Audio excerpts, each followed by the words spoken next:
Welcome to Tommy Solo's Famous Friends. This is where I get to chat with people I've connected with over the years in the world of arts and entertainment, and today I'm very happy to have with me legendary drummer Carmine Appice. Welcome to the show, Carmine. Oh, thank you. It's absolutely my pleasure to have you here. It's such a different world doing these shows on Zoom and all that stuff, you know? It certainly is, and the technology has just been moving at lightning speed. I mean, I talked to somebody the other day about the first time I ever saw a shoebox tape recorder, you know? Yeah, exactly, yeah. And if anybody had said that one day you'll be talking to somebody from your home in London and they're in New York and you'll be able to see each other, I mean, you would have told them they were crazy in the 60s, right? Totally. Yeah. I know you've been in the music business for decades. I mean, you're known for Vanilla Fudge, and you were on the Ed Sullivan Show. That must have been quite the experience. Twice. We were on it twice. Yeah, it was, it's amazing. 50 million people used to watch it, you know?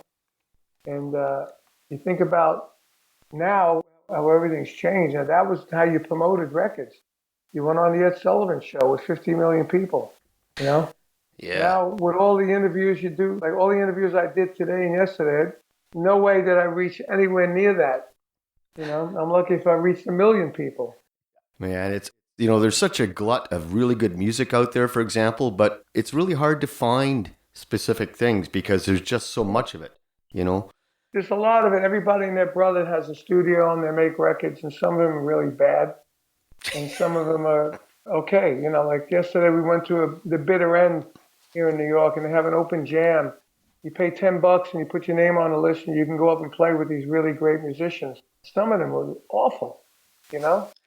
And it's like that with the records, you know? People have the studios in their house, and they could make music, and then they release it, and they put it on Spotify. Spotify puts anything on it, you know? And you hear all this garbage. Well, I've listened to the new songs from your new project, Running Up That Hill, and there's no garbage there. I mean, no. You guys described it in the promo package that I got. It was described as a consummate blend of rock foundations, R&B, funk, and bluesy interludes. I call it driving music, really. It is driving music. Definitely driving music. Yeah, absolutely. I drive with it all the time. With the top down, I hope. And I like, I listen to the stuff that I do because the test of it is listening to it yourself. If you like it yourself, and you don't get sick of it, you got something like that. Running Up That Hill is the groove on that thing is infectious. Once you hear the whole thing once, you go, wow, I like that. And everybody that I talked to in the last 2 days all said that they had the same experience, that they listened to it once and then they liked it. They went back and listened to it again. The song itself isn't like here's the verse and here's the chorus. It just keeps rolling. It's like a rolling song, and with the groove, it's a rolling song. I never hit the hi-hat or ride cymbal in the whole song. Wow. I only use crash cymbals and a floor tom-tom, which creates like a jungle-y kind of vibe, and the snare drum and the bass drum. It's really cool. I really love it. Well, what I found, one of the things I found really interesting is that it's all instrumental, but it is interesting in the way the changes happen. There's different time changes and so on. And I've been a musician for most of my life as well. Right. And one of the things that took me years to learn was how to play for the song, you know? Yes. And you are one of those drummers who you've got chops coming out of your yin-yang, but you're obviously playing for the song in everything that you do. Yeah, I do that. And same thing with Fernando, in the whole album, it's not like he's playing solos everywhere. He's playing melodies. And, which entices me. Some of the songs we wrote, you heard this one. Have you heard the Drum City track as well? I just listened to it, yeah. Yeah, so that song was written, I gave him the drum track, and then he wrote to my drums, Wow. Which is a unique way to write. We've done that a bunch of times on this album and on the last album. And he said, for him, it's easy to write to my drums because you could feel when it's going to change, when it needs to change. Right. From what I'm playing. And it's really interesting working with him. I started working with him when I had a studio in my new house. I put a studio in, and because I wanted to keep a drum set up so I could just go in any time and create music. Because this is what I do as a hobby, And it used to be I have to get a roadie. The roadie sets the drums up. You get the drum sound. Then you play. By the time you get playing, it's 3 hours later. Then you could be in there 2 days, and if you take it home, you go, oh man, I wish I would have done this. But then I got to go back there and reset everything up, and it won't be the same sound because every day is different. But when you have your own studio with the same drums, the same spots, same mics, same air conditioning, same humidity, everything's set the same, I can put something down today and go in next week and say, I don't like that drum fill. I'm going to replace that drum fill. And it will sound exactly the same. Right. You know? So I have that ability to do that now, and I love it. You know, he'll send in a song, like I got a kid that lives across the street, he's doing rap stuff. So he did the video for me on this Drum City video that we just did. And I said, yeah, send me a rap thing, I'll screw around with it. So I sent him, put my kind of drums on it, and he never recorded drums, and he's flipping out. For me, it's fun, you know? And I never played to a rap song. It's interesting, you know, you're one of the few legacy artists that seems to continue evolving and have an appreciation for the new music. I know for me, I try and appreciate all the new stuff. It's hard. Yeah. It is hard, but that's okay. I feel like the new music isn't for me. It was written for the kids of today. And I feel like every new generation has their own thing, and that's all right. I know it is hard. I like some of the rap stuff because it's drums and rhythmical talking, really. Right. It's rhythmical talking. I like the rhythms they put against each other. But for me, it's always like a drum machine. I always said, you know, I like to put real drums to that and play around and let them put the rap on. I can play, like you said, play for the song. Where it needs something to lift, I can lift, you know. I've been doing that. It's fun. It's interesting. You know, I went into the studio a few months back to work on a new project. And the first thing I said was set the click to, I think it was 120, whatever. And I start playing and the engineer says, you're not playing with the click. And it turns out that after years of recording sessions with a live drummer, I was no longer able to play with a click. I needed to have that real organic drums in the studio to keep me in the groove. That said, I want to go back to the early years. For a lot of us guys, boomers, we were inspired to get into playing by that magic night on the Ed Sullivan Show when the Beatles debuted for the first time in North America. But as someone who was on the Ed Sullivan Show, obviously that's not what spurred you on. What inspired you to get into playing in the first place? Buddy Rich and Gene Krupa. That's why when I do interviews, people say, what was your first album? They expect me to say the Beatles. I thought the Beatles sucked when they first came out, to tell you the truth.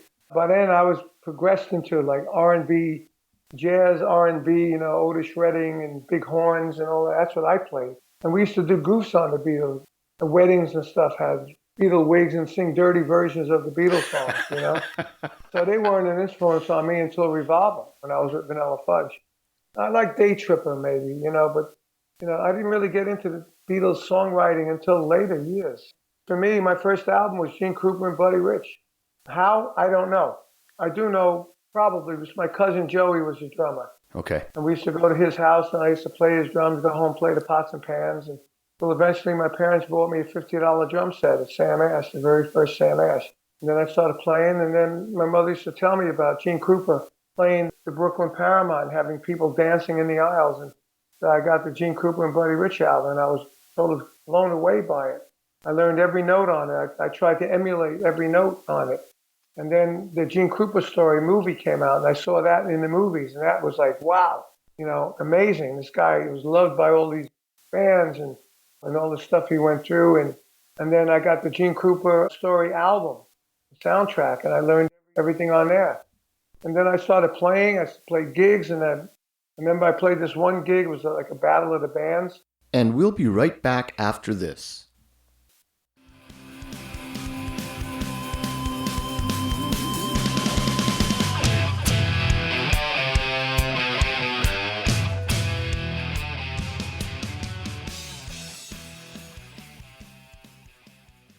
My band lost, but there was a guy who played a drum solo.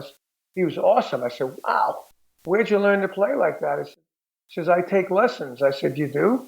He gave me the number of the teacher. I went home to my parents. I said, look, I really like to take drum lessons.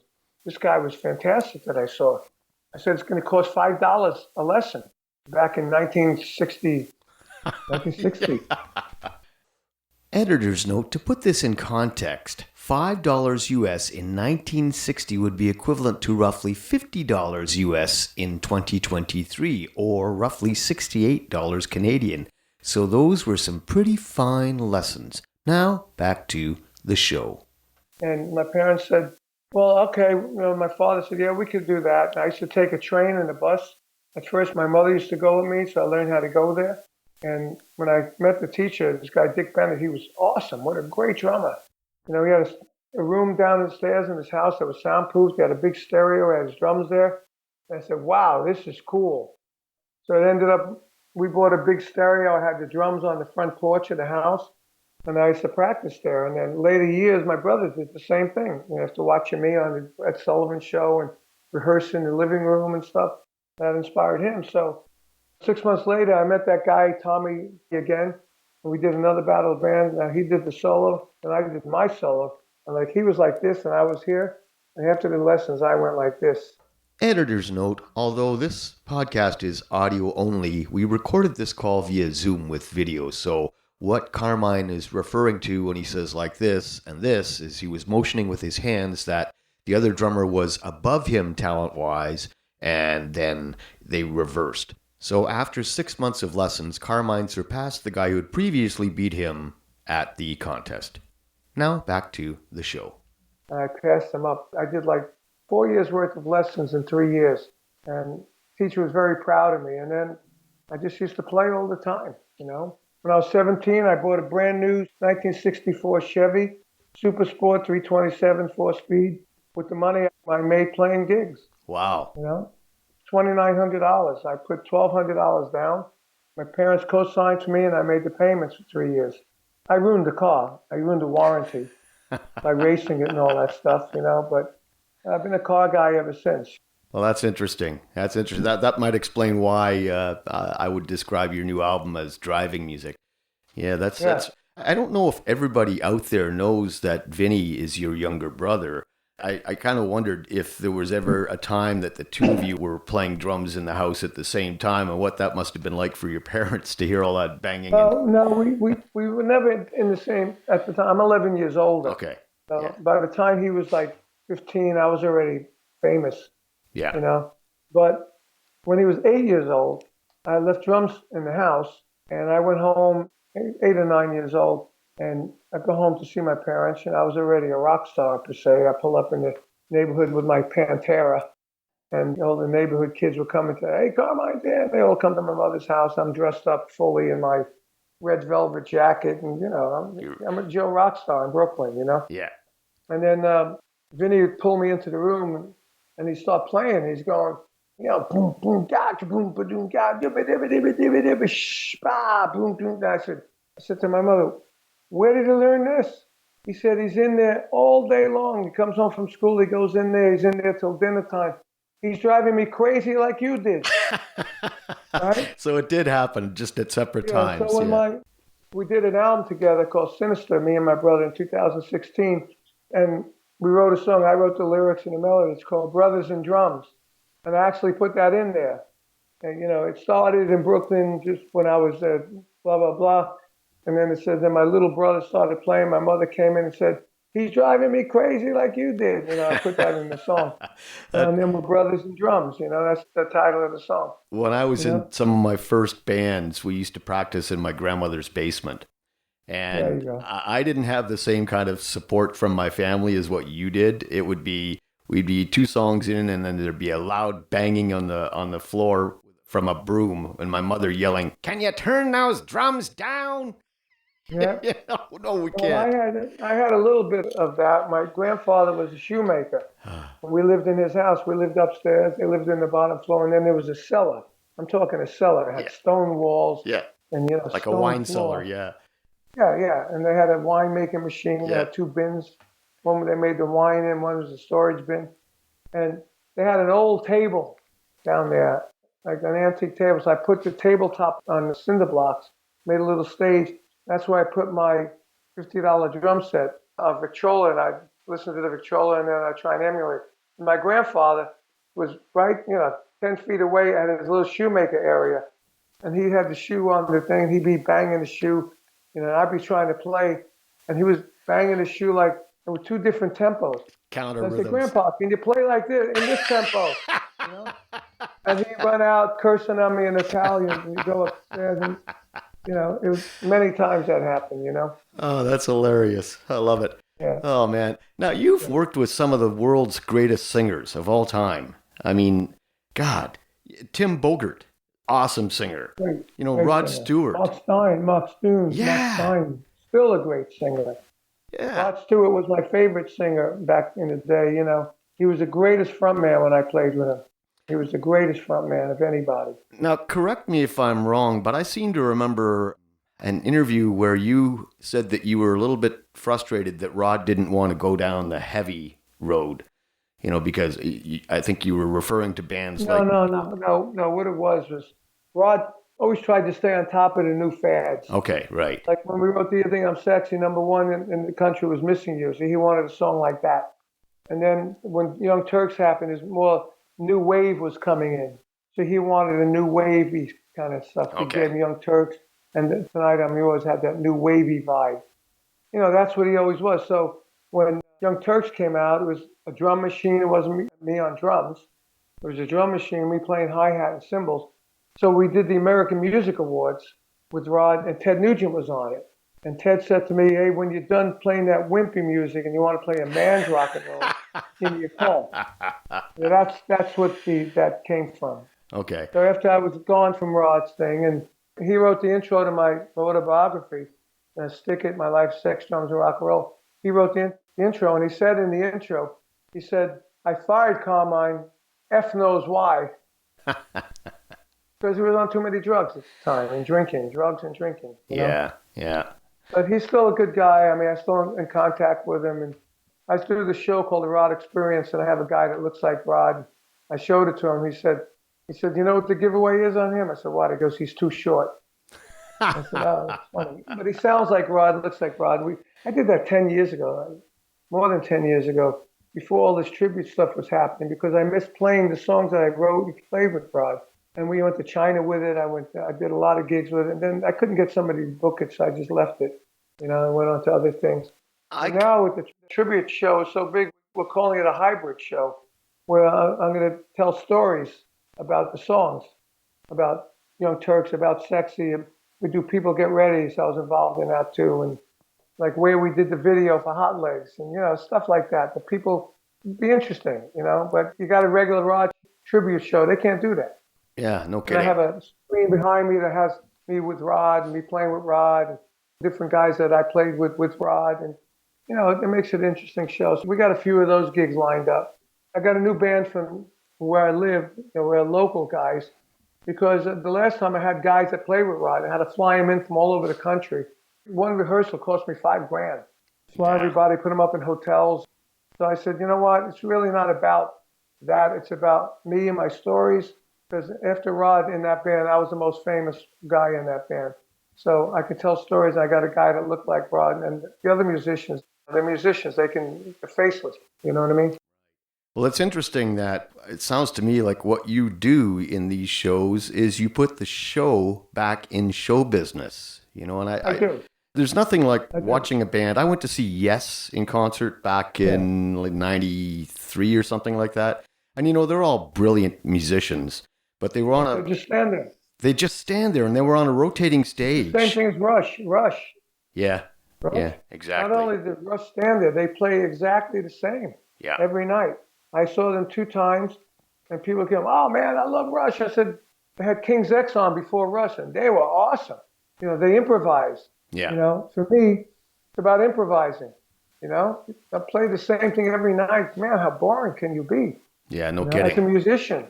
So, I've always done that. Like I'm doing the storytelling thing also. It's called Carmine Appice Diaries. I'm going to have an intro. This book flies through the air. It takes in all these pictures of my career. It lands on the floor, opens up. You see the pictures, then it opens up. And handwriting writes in different stories, 20 stories. It comes up to the big screen. And on there it says, welcome, Carmine Appice. I come out. I go on the drums. I start playing. I play Do You Think I'm Sexy? Da-da-da-da-da. And you get the audience singing. Okay, Boomer, tell me you don't recognize this little ditty that was co-written by Carmine Appice along with Rod Stewart.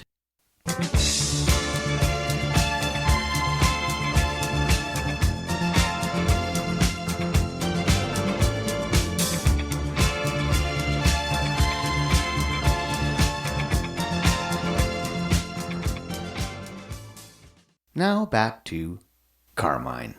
You know, we do hot legs, or do you keep me hanging on? The first time I did it, they set me free, why don't you, baby? Get out of my life, why don't you, baby? The audience went, do. And I started laughing because I didn't expect them to do that. Huh. And I wanted to sing, keep me hanging on. And they did that, and then I stopped. I said, okay, here's the stories. I want you guys to pick the stories, right? Who wants to hear a story? Raise your hand, I'll pick on you. Somebody raised their hand, and they pick a story. I got great titles like Sean Lennon eats lasagna, I'm your wife's prince in my bed, Underarm deodorant with George Harrison, Fred Astaire and Gregory Peck, you know, just wild stories. And it's different every night. And then at the end, I do a drum solo. I get them singing with me, and I do a stick clicking solo, you know. I make it entertaining rather than just a guy sitting on a stool telling stories. I crack jokes. I walk on stage with these sunglasses on because now my promotion picture looks like this. That's why I wear them on the Zoom. Editor's note, these interviews are sometimes set up very quickly without a lot of prep time ahead, so Carmine did not know that I was not recording the video from our Zoom call. And we'll be right back after this.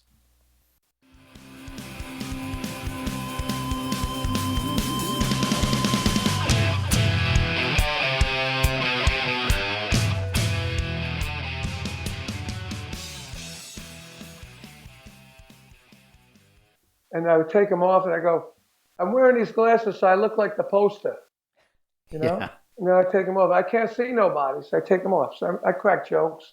I make it real personable. So I don't do big venues, maybe a couple hundred people the most, Right. you know? Well, if you ever bring this show to Canada, and in particular to South awesome. Ontario, you'll have to let me know for sure. I'd really like to see that. We're going to try and do it all over because it's Okay. easy. Me and a roadie. Yeah. I don't have to bring drums. I play whatever drums they supply. And it's all about the stories, all about the contact with the people. And for me, it's a payback to all the people that have been my fans all my life. Right. Well, let's talk about the new project. Yeah. I understand that Fernando was an LA session guitarist, and I'm assuming that you met while you were both doing sessions in the same studio or something like that. So how did you... No. Okay. We met, but do you know who Tom Dowd is? Yeah, may he rest in peace. Tom Dowd is a brilliant producer that worked with everybody. I knew him personally. I became friends with him and his family. Tom passed away, and when I moved to Florida, his daughter called me and said, look, there's a guy I know that Tom knew. He's a great musician. He wants you to play on his album. I said, oh, really? He said, he's unknown, though. A lot of people don't know him. And I just set up my studio. My brother built it for me. My brother is a computer geek. So he built the studio, the same as his studio. And I was just learning how to run it. So I said, okay, let me talk to him. So I talked to him, and he said, yeah, send me some stems. I'll put some stuff on it. I'll send it back to you. So I did. Editor's note, in audio production, a stem is a discrete or grouped collection of audio sources mixed together, usually by one person, to be dealt with downstream as one unit. Now back to Carmine. And it was great. I said, wow. I sent him another stem. It was great. And he sent me a song. I played on it. And that was cool. And then at the end of it, I played just a drum track. I said, see what you can do with this. And they put some great stuff to it. So we kept doing that back and forth, till we had like 12 songs. We did a heavy rock reggae version of Do You Think I'm Sexy, instrumental, on the first record. So we did that. I put it out on Cleopatra, and we didn't think anything of it. We just thought it was for fun, we'll put it out. But it got rave reviews everywhere. It got like 9 out of 10, 4 out of 5, 5 out of 5. All the journalists loved it. And we never really did like this kind of push we're doing now, and never did a gig together. So we started doing it again. This time I got my buddy Pat Regan, who's a brilliant mixer, to mix it. And I knew he'd do a great mix. So we did all these songs. Now I did stuff like I sent him a drum track, and that became Drum City, right? So it came out great. So the last thing we did, I said, you know what? I've been watching Stranger Things. I keep hearing this Kate Bush song on there. Why don't we do an instrumental, heavy rock version of that and see if we could make it so different that it's kind of like Vanilla Fudge Hanging On that we did to Hanging On, that people go, wow, this is so different, but this is cool. And it might give us a bit of a kick in the boot, So he said, okay. So I sent him the song. He did his version, sent it to me with a click. And then I did my thing. And I noticed in the whole song, it goes bum, ba, ba, bum, ba, ba, bum, ba, bum, like a gallop. Right, yeah. I said, you know what? Instead of a gallop, I'm going to go like boom, boom, boom, ba boom, da da doom, da da doom, da doom, like a Gene Krupa kind of vibe Yeah. on the fourth tom. And then when the snare drum actually comes in with the big fill, I'm just going to hit the cymbals. I'm not going to play on a ride or a hi-hat. I'm going to keep playing on the tom-tom. Keep that jungly thing going in the groove. And only use the cymbals for power points in the song. And that's what I did. And then I sent it back to him. And then he recut certain things to my drums. And then we came up with this thing. And then now both of us, when we listened back, we said, wow, this came out great. And when we listened to the end, we said, I want to hear it again. You know, we listened to it again. So that became the driving music you talked about, you know? So then we said, you know what? We should do a video like this, but let's make the video like Stranger Things. The video comes out today. And it has a Stranger Things vibe. It's all red and it's got witches and ghosts and haunted houses and us playing in the clouds and just crazy stuff. So that comes out today. And now we're working on the second video of Drum City. That one, I did some artwork. It's called, I don't know, it's modern art, you know, and I drew cities out of drums, you know, and I made Stonehenge out of drums, and I made the Leaning Tower of Pisa out of drums. And I get it to my artist friend of mine. He would put it up on an easel, and then he would outline my stuff, and then he would paint the colors on it. And they're vivid, beautiful color, purples, yellows, and orange. And so we did green screen, and we're using those drum cities as the backdrops of the whole video. And there's one piece that it goes Brooklyn into Manhattan with a hi-hat going across as the Brooklyn Bridge. And then he said he can animate all the cars and everything and put us into the city. So we're just working on that. We're almost finished. And this video is awesome. It's like a Peter Max video. Crazy. That is. So that's going to come out in about 3 weeks. That is awesome. I mean, I'm thinking about the fact that you did a cover of a very popular song, but you didn't play it anything like the original. And that's something I find, if you're going to record a cover, and I've recorded a few of them, but they don't sound anything like the original, you know. And Vanilla Fudge. Yeah.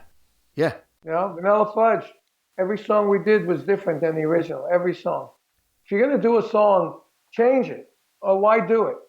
Yeah, no kidding. Put your own feeling, your own emotion into it. You talked about tributes, and I totally respect all the time and effort and talent that it takes, you know, to put together a top shelf tribute. But my feeling is, if I'm going to put that much time and effort into something, I want to make it my own. I know, but the problem with today is you make it your own, like this song. You know, it's hard to get it out there.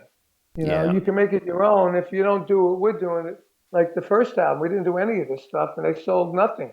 But we got critical acclaim. So we actually, all the stuff I'm doing with Chipster and all the videos and everything, we took any money that we got to do the record and put it all back into the budget to make the record, the budget to promote the record. Like right now, I didn't make a penny from this record, but I love the music so much that me and Fernando both agreed, let's put all the money we got that we made into promoting this record, making videos. We got these 2 videos. We just did another video for the ballad that's on there. So we're going to just keep going on videos as much as we can and try to keep promoting this record.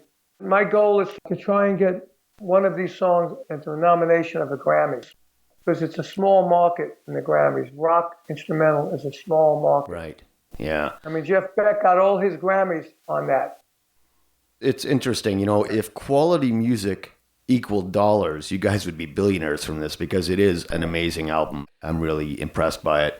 Yeah. Yeah, I love it. And, you know, like I said, we didn't make any money yet. And if we did, we would have made 5 cents an hour.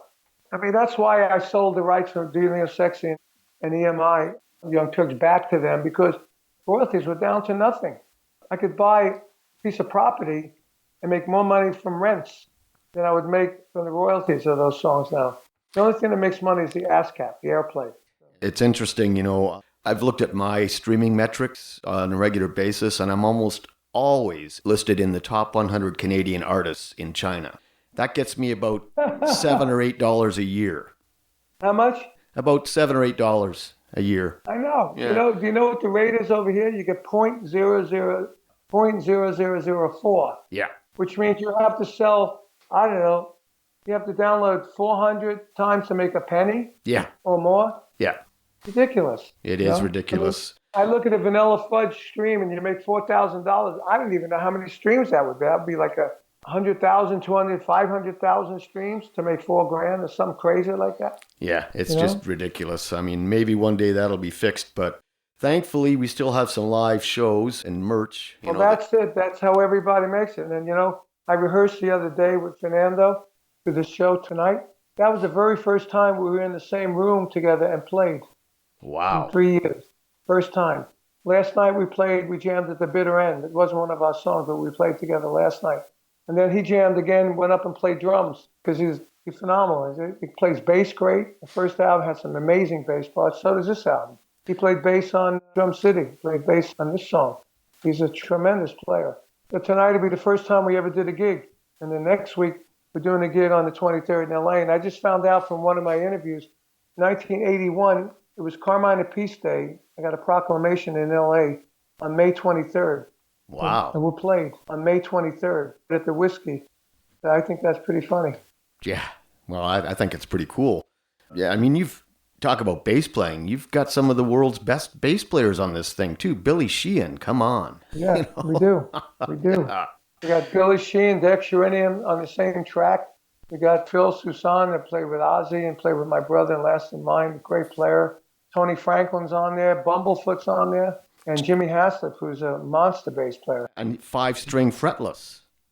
Yes, tremendous. And there was friends. They were just friends. They just did it as a favor. I love all those guys. I keep saying to Bumblefoot, I owe you. Call me. He never called me to do a track, but I do owe him. Same with Billy and same with Derek, Yeah, well, I find that a lot of guys today are playing music for the love of the music and for those who love the music. So the new album release date is May 26th? That's the whole album. And today, the single's out. Been out a week or so, and now the video comes out today. And then next few weeks, we're going to release Drum City as a video. We got that out. We gave it to radio play people, but we're not really pushing that until we get the video done, because that video is going to blow a lot of minds. It sure sounds like it to me. Yeah. So I want to thank you so much for taking the time to do this. Well, thank you, man. Appreciate your appreciation for the music. Well, ditto. And until next time, cheers. Okay. Cheers, mate. Ciao. Well, if I seemed a little starstruck at times during this interview, it's because I was. Wow, Carmine Appice. I first heard him play drums with Vanilla Fudge back in the 1960s, and then with Beck Bogert and Appice, my mind was totally blown. I mean, mind blown. And the stuff that Carmine and Fernando are doing these days is even more mind-blowing. Now, here for your listening pleasure from the brand new Carmine Appice Fernando Perdomo project Running Up That Hill is Drum City. Enjoy.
Tommy Solo's Famous Friends is a one-man production, meaning that I've done all the work, including recording, editing, guest acquisition, etc.